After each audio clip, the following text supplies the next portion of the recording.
Hello, my name is Jonah Ledesma, and this is a persuasive speech on my topic, Make the Paranormal Normal. And we'll begin.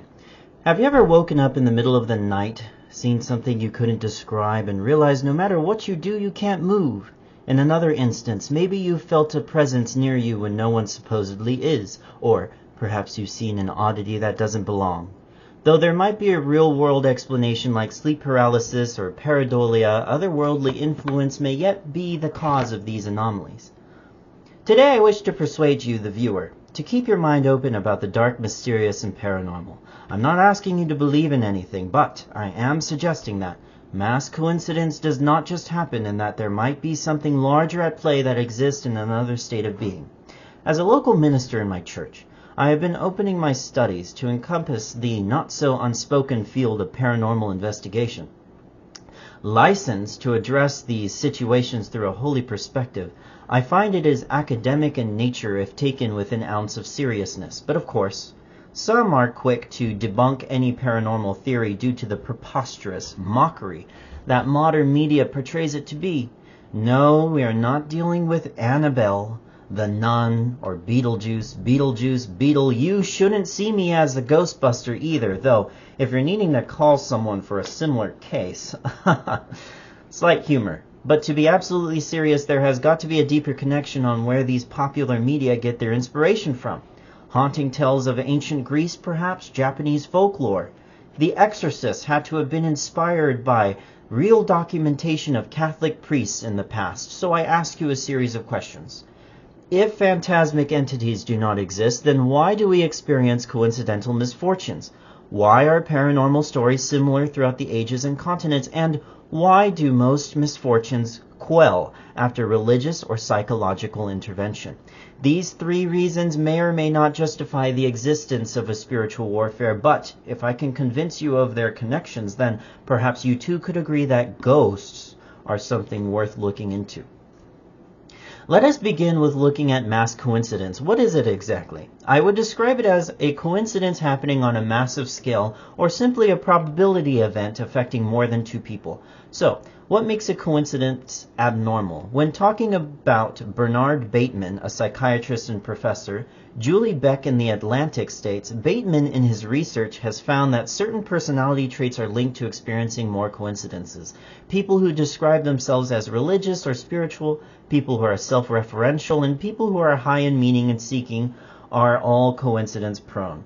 People are also likely to see coincidences when they are extremely sad, angry, or anxious.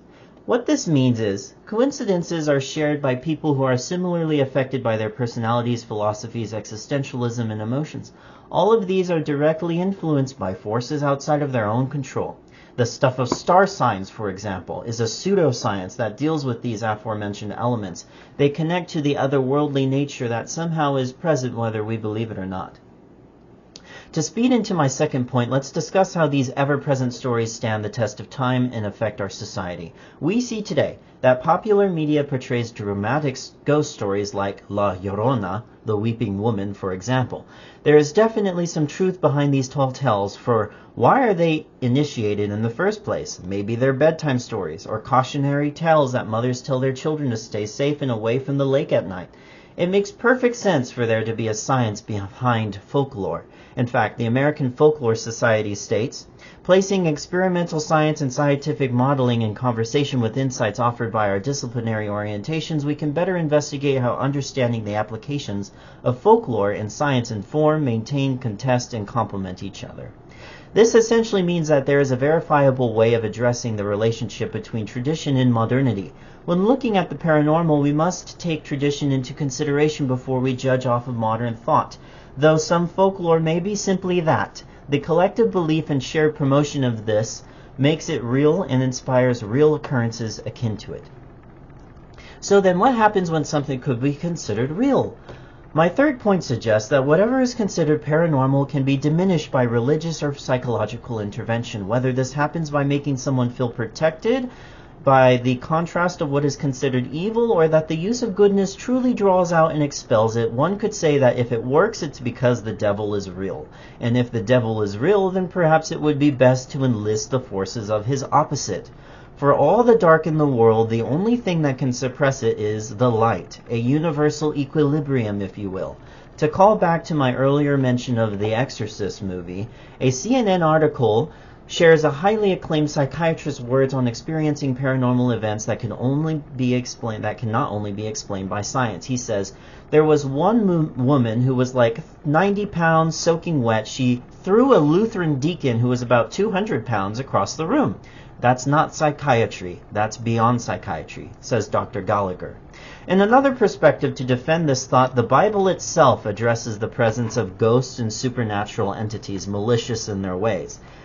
In the perspective, we will be treating this ancient book of Ephesians as the historical text that it is. In chapter 6, verses 11 through 12, King James Version.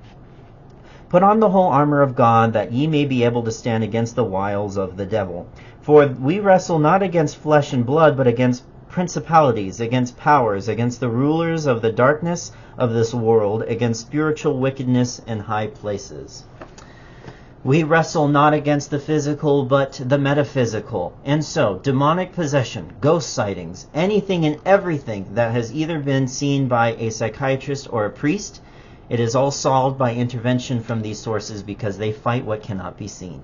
Let us conclude, then, based on my research and points. There is mass coincidence in folkloric tales that inspire our modern way of storytelling like dramatic movies. They are all based on historical accounts and stories that were passed down through the generations. These stories are about paranormal experiences that our forefathers faced and that we may yet still experience today, which is why this mass coincidence is greatly affected by the efforts of religious or psychological intervention. Something is definitely afoot. A problem exists that a lot of people share whether they know it or not. You're not alone if you've seen a ghost before. So keep an open mind about the elusive things that might be among us. Where one could say that there isn't definitive proof of the supernatural's existence, it is our responsibility to find it and see if it truly is real or not. Together we can make the paranormal normal. Thank you.